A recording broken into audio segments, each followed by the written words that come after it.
Have you ever noticed that nobody builds piston elevators anymore?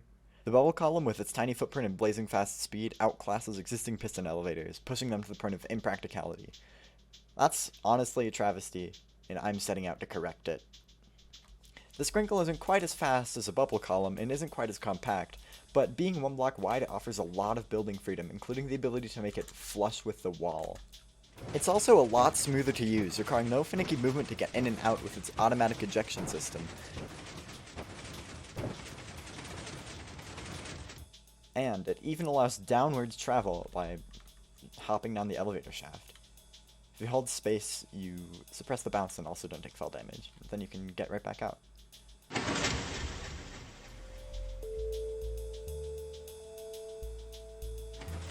Powering this piston to launch the player seems like it should be impossible with a one block wide footprint. Powering it from behind requires a block where the launching piston has to be. Powering it from the front would require sending a signal through the elevator shaft.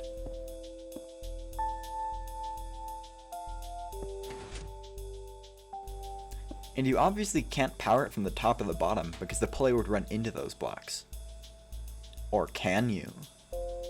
By pushing an observer at the same time the extending piston fires, it's possible to power the launching piston from below after the player has passed. This is how this elevator functions. The SKRINKLE is built out of these units, connected with observer lines. Each one of these units is supplied 4 one-tick pulses to cycle properly, like so. This first pulse spits out every block, which launches the player. The second pulse retracts the observer to prepare for the third pulse, which extends the observer and retracts the slime block.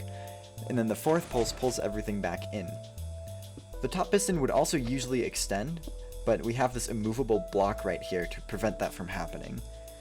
And thus, this is the elevator cycling properly.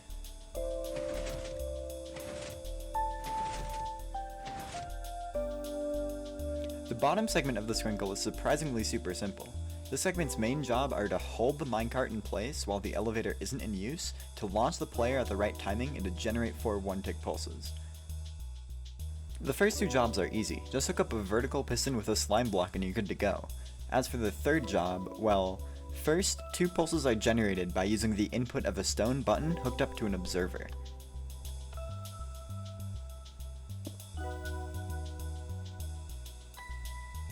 Then, those pulses are fed into a repeater set on 4 ticks. This creates a regular on-off on-off that is then read by an observer, which converts it into 4 pulses.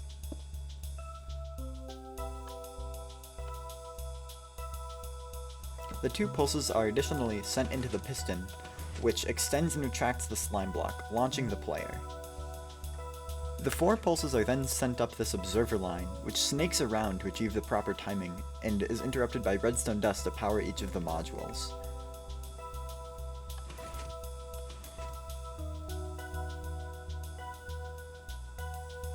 At the top of the elevator, there's a piston with an observer on its face, which extends, retracts, extends, and retracts again, creating 2 pulses.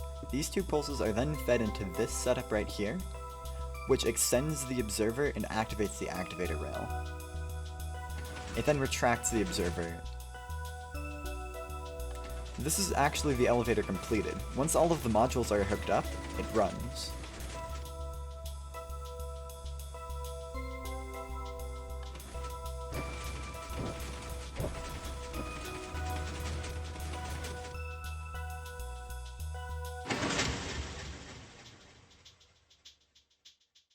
To begin, place a slime block 1 block below floor level, where you want your elevator shaft to be.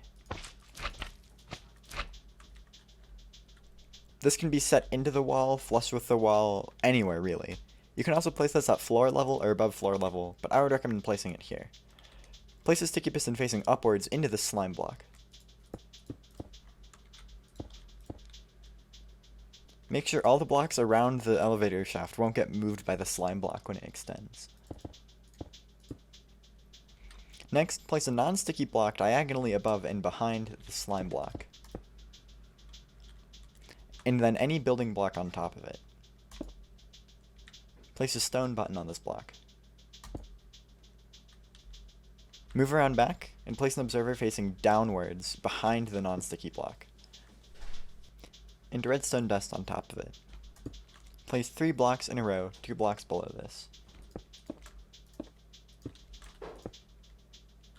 Place a redstone dust in the middle, a repeater facing into the piston, left on 1 tick, and a repeater facing away on the other side, set to 4 ticks.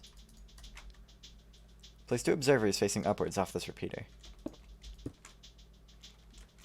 This is the bottom module completed.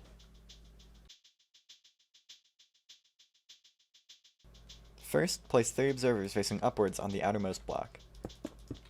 Then, a redstone cross on top of the 3rd observer.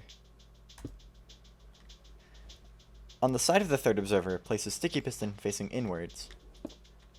Any non-transparent building block on top, and on top of that, a 2nd sticky piston facing inwards.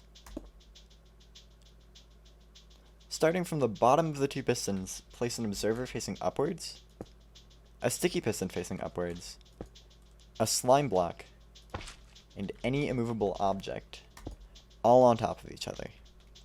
Glazed terracotta or honey won't work here. It has to be immovable and it can't be left out or the elevator will break. Next, place 2 upwards facing observers on the redstone dust, being careful not to turn it into a dot. Place an observer facing inwards off of the 2nd observer. Place an upwards observer off of that, and place an outwards facing observer off of that. This completes 1 module of the elevator. To extend the elevator, build another module on top of this one.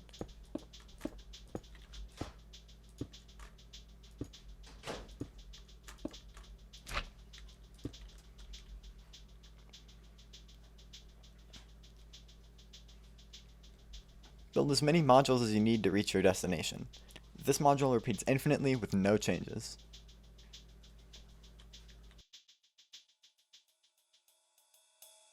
This module will change depending on where your destination is. I will build 1 module, but here's all the other variations to reach every single height level beneath this one. Since the elevator is 1 block wide, you should be able to build these just by looking at a screenshot.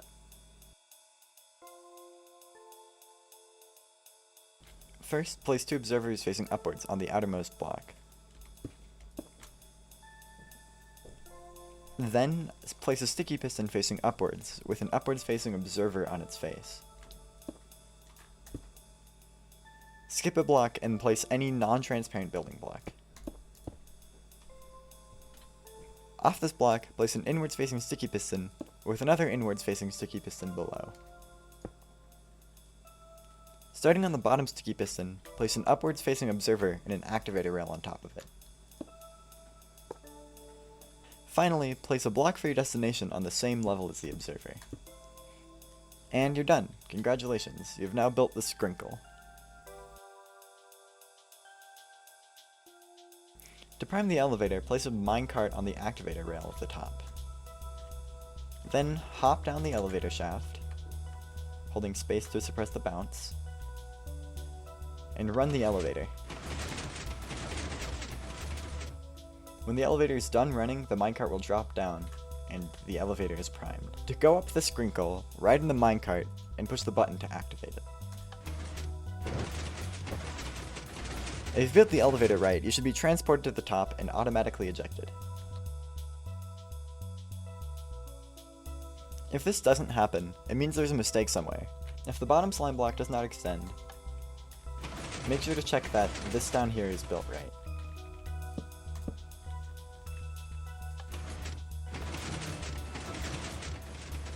If the elevator doesn't cycle properly,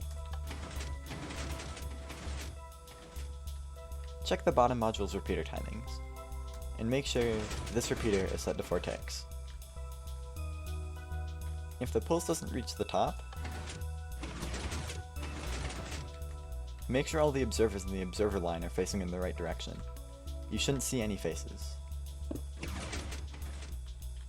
If the elevator runs but you don't make it to the top,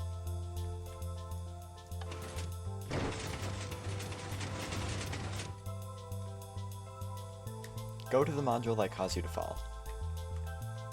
First of all, make sure the building block you're using can transfer redstone signals.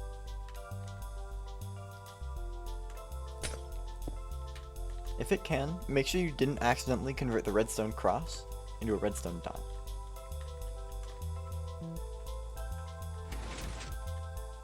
If that's all looking good, Make sure the module that made you fall is 6 blocks apart from the previous module. In this case it is 7, which is why it failed. Make sure the observer being pushed by the piston is facing in the right direction. You should see a face on the bottom. If everything is built right, it may have been an abnormally large lag spike, but since the minecart's movement is calculated server-side, this shouldn't be a common occurrence. If you don't get ejected at the end,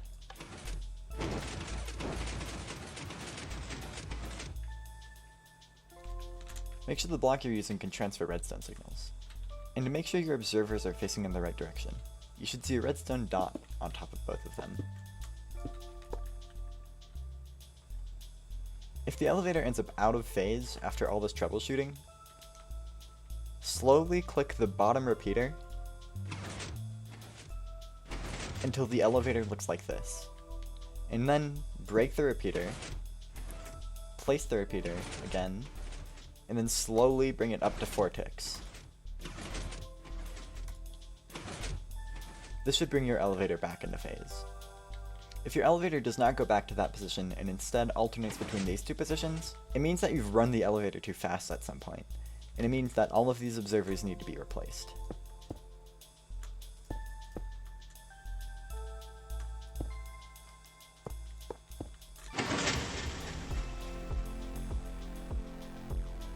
Now that you know the Skrinkle inside and out, you can join the fight against bubble columns. But there is some stuff that is unexplored. I think it may be possible to shrink the Skrinkle by 1 block. It would require sending power through these pistons, but if done, it would create the smallest piston elevator possible. I've gotten frustratingly close, but I've never managed to be able to do it in all of my testing. I also think it might be possible to make the Skrinkle multi-floor. I tried for a long time, but I couldn't do it without stepping outside of the 1x4 footprint. I know I'm not the best at redstone, so if you think you're up to the challenge, feel free to use my design as a stepping point. Seeing either of those happen would make me extremely happy. Just make sure you credit me if you use my design in your process. Speaking of, this design is based off of Mumbo Jumbo design from 2016. I sped the timings up a little bit and rewired the elevator to be 1/3 of the size, but it's the same piston layout. Thank you for sticking around and listening to me ramble about piston elevators for way too long.